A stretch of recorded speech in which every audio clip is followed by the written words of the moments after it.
Hi there, I'm Brian Whitmore, host of the Power Vertical podcast, and this is the Daily Vertical. The last time Vladimir Putin's regime felt threatened, it did two things. It cracked down hard on dissent at home, and it started a war in Ukraine.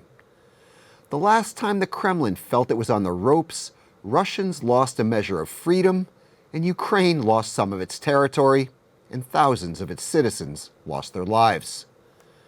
When mass street protests spooked Putin's regime and damaged its legitimacy back in 2011 and 2012, it wasn't repression alone that restored its authority.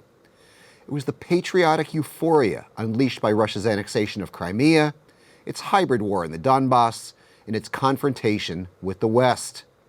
Call it Putin's Crimea drug. It caused a euphoric hallucination. It changed the conversation. And for years, it made dissent futile, as well as dangerous.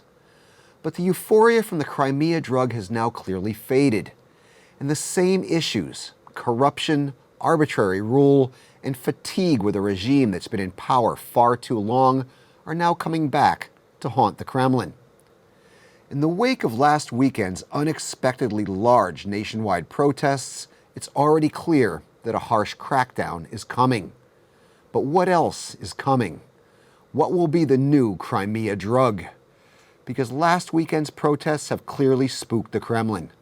The Putin regime clearly feels threatened again. And when this regime feels threatened, it becomes very dangerous for Russia's citizens and for Russia's neighbors. Keep telling me what you think in the comments section, on the Power Vertical's Twitter feed, and on our Facebook page. I'm Brian Whitmore, and that was the Daily Vertical.